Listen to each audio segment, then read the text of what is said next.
آپ خوشحالی کی طرف کیسے جا سکتے ہیں؟ ایک صاحب آئے اور انہوں نے مجھے کہا کہ حضرت میں بڑا بے حال ہوں، میرے پاس کچھ بھی نہیں ہے۔ میں کہا اگر میں آپ کو برآمد کر دوں کہ بہت کچھ ہے تو آپ کیا کریں گے؟ جی میں پھر شکر، میں کہا سجدہ شکر کریں گے؟ کہتا جی بالکل۔ میں کہ چلیں اس طرح کریں گے، پھر اپنی گھڑی اتاریں۔ اس نے گھڑی اتار کے میرے ٹیبل پہ رکھی۔ میں کہا یار موبائل بھی ہوگا آپ کے پاس؟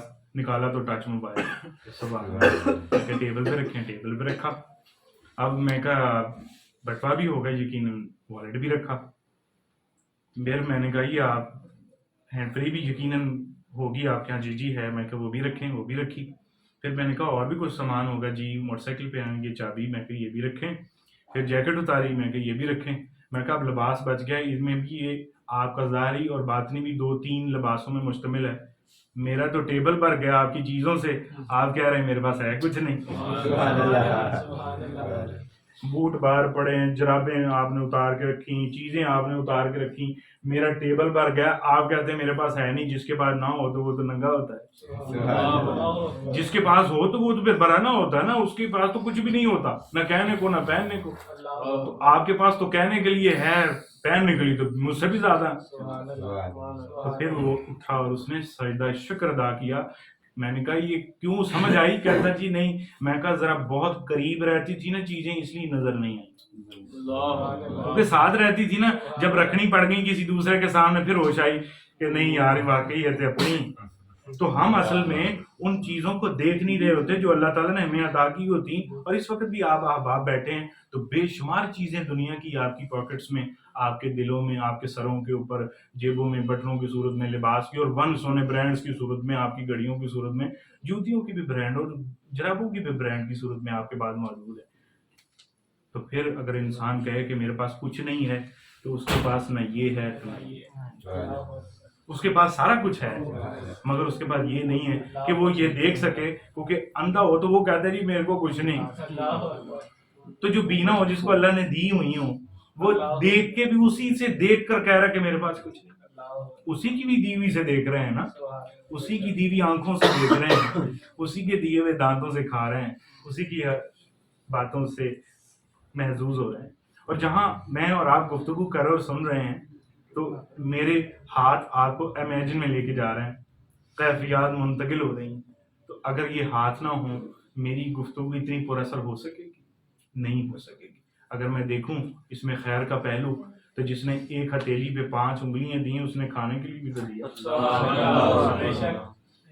اتنا ہاتھ تھا تب بھی ضرورت پوری ہوتی تھی، آج اتنا ہے تو اب بھی پوری ہوتی۔ جیب نہیں تھی تب بھی کھا رہے تھے، جب ہے تب بھی کھا رہے ہیں۔ تو کہیں نہ کہیں میری نیت میں کمی، میں خود کو بدلنا نہیں چاہتا، اور مجھے سر میں درد ہے، مجھے فلانا درد ہے، مجھے یہ درد ہے۔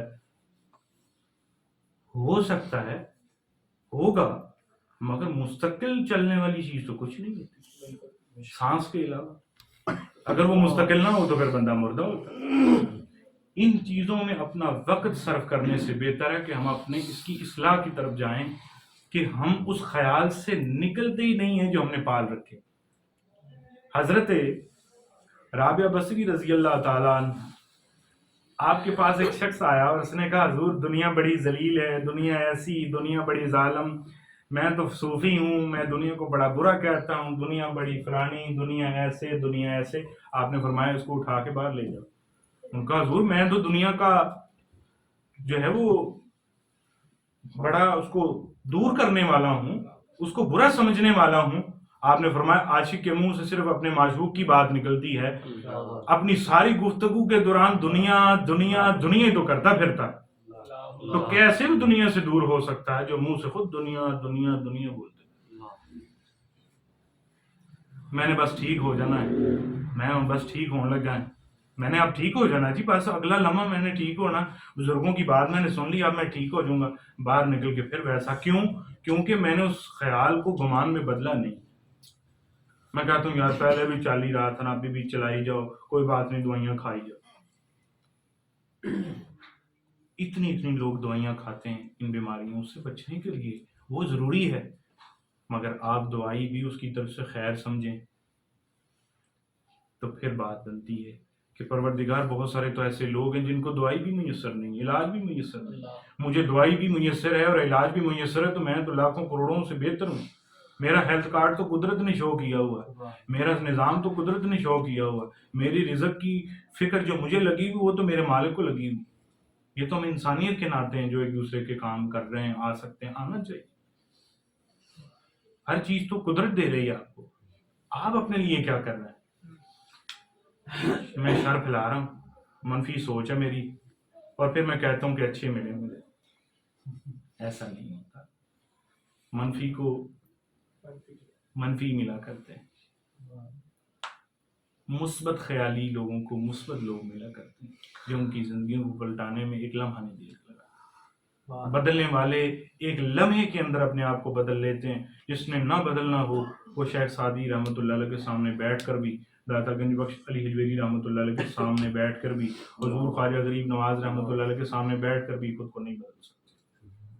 کیونکہ اللہ تعالیٰ کی قدرت کا قانون ہے کہ جو خود کو نہ بدلنا چاہیے اللہ بھی اس کو نہیں بدل. تو حضور اس سے نکلیں، پھر بدلیں نا، اس سے نکلیں، خیر میں آئیں، سوچ لیں خوشحال میں اس سے ٹھیک ہو جاؤں گا. بالکل ٹھیک ہوں. اس کی وجہ یہ ہے کہ کہیں نہ کہیں میرا خیال انہی چیزوں میں اٹکا ہوتا ہے. آپ اپنے خیال کو بدل دیں. سید مسعود عارف گیلانی رحمۃ اللہ علیہ فرماتے تھے بندے کو صرف بدلنے میں صرف اتنی دیر لگتی ہے کہ خیال ایسا ہوتا ہے تو اس طرح کر لے، تھوڑا سا ترچھا ہوتا ہے سیدھا کر لے تو بندہ بدل جائے. حضور اتنا بڑا فارمولہ وہ صوفیہ میڈیسن ہی دے سکتے ہیں، یہ کسی میڈیکل سٹور سے نہیں ملے گی. آپ خود اس کو بنا لیں، میں نے آپ کو فارمولہ دے دیا، ورنہ کوئی کمپنی فارمولہ نہیں دے گی کیونکہ دوائی بکنی بند ہو جائے گی، بندے ٹھیک ہو جائیں. میں آپ سے کہہ رہا ہوں کہ فارمولہ نوٹ کر لیں اور اس دوائی کو بنا کے اپنے گھروں میں تقسیم کریں. پہلے خود پہ ٹرائی کریں کہ یہ مجھ پہ کارگر ہے کہ نہیں. اگر آپ پہ کارگر ہوگی تو سب پہ بھی، کیونکہ سب سے زیادہ ضرورت کس کو ہے. جب میں بدل گیا تو دوسرے بھی بدل گے. ایک نوجوان خانہ کعبہ کے غلاف کے ساتھ چمٹ کر یہ دعا کر رہا تھا، یا اللہ میرے بھائیوں کو با ہدایت کر دے، میرے دوستوں کو با ہدایت کر دے، اور یا اللہ تو ان کو اپنے قریب کر لے. تو کسی نے کہا کہ یار یہ کعبہ تو اللہ کا مقام ہے، تو یہ تو اپنے لیے مانگنے کا مقام ہے، تم دوسروں کے لیے مانگ رہے ہو. ان کا بے شک اپنے لیے مانگنے کا مقام ہے، جانا تو میں نے انہی کے پاس ہے، صحبت تو انہی کی رہنی ہے. تو اگر وہ با ہدایت ہوئے تو میں بھی ہو جاؤں گا، اگر وہ بے ہدایت ہوئے تو میں بھی ہو جاؤں گا. تو یہ بات ہے کہ جو جس صحبت میں رہے گا ویسا ہو جائے گا، اور رہے گا وہی جس نے خیر بانٹی اور خیر وصول کی ہے. چاہے وہ حضرت نوح علیہ السلام کی آل سے کیوں نہ ہو، تو پھر وہ حضرت یعقوب علیہ السلام کی آل سے کیوں نہ ہو، پھر وہ حضور علیہ السلام کی آل مبارک سے کیوں نہ ہو، بات تو امنوں سے ہوگی. حضور علیہ السلام نے ارشاد فرمایا آخری لمحات میں کہ میں اپنی آل اور کتاب چھوڑ کر جا رہا ہوں. اللہ اکبر. کتاب اور آل کو چھوڑ کر جا رہا ہوں. اگر کتاب آل پکڑ لے اور امت بھی پکڑ لے، حضور دونوں کا بیڑا پار. وہ اشارہ ہے کہ میں اپنی آل اور کتاب چھوڑ کر جا رہا ہوں. اگر میں عرض کروں آپ سے کہ وہ کتاب آل اور امت پکڑ لے، وہ سب سے بڑی طاقت اس کو خود میسر آ جائے گی. ایسے نہیں ٹوٹ کے دنیا ان کے دروازوں پہ جاتی، حضور ان کو کچھ ملتا ہے تو جاتی. تو اللہ تعالی ہمیں ان کے دامن سے وابستگی عطا تو کر دی ہے، اب عمل خیر کی توفیق عطا کرے. اور توفیق اس کو نہیں ملتی جو طلب میں نہ ہو، تلاش میں نہ ہو. اور جس کو تلاش ہو اس کو خیر ملے نہ، ایسا خیر والوں کا کام ہی نہیں. یہ خیر ہی ہے آپ کو جو پہنچ رہی ہے، یہ سانس کی صورت میں، باتوں کی صورت میں، آپ یہ سب خیر ہی خیر ہے. اللہ تعالیٰ ہمیں اس پہ عمل کی توفیق عطا کرے. اور یہ جو میں نے باتیں آپ سے کی بڑی سادہ چیزیں ہیں، بڑی اثر انگیز ہیں، اس کو اپنے ساتھ بٹھا لیں اپنے دل میں، یہ ساری زندگی آپ کی بدل کے رکھ دے گی. اور ایک دوائی کا وتیرہ بنا لیں، اپنی عادت بنا لیں. شکر الحمدللہ، اللہ پاک تیرا شکر ہے کہ تو نے مجھے یہ بھی فارمولے عطا کیے ہیں، اس پہ عمل کی جو توفیق ملے گی اس پہ پہلے میں چاہتا ہوں کہ مجھے مل جائے، کیونکہ جس کی تلاش میں ہوں، جس خیال میں ہوں، وہ ملے گی. اللہ تعالیٰ میری اور آپ سب کی حاضری قبول فرمائے.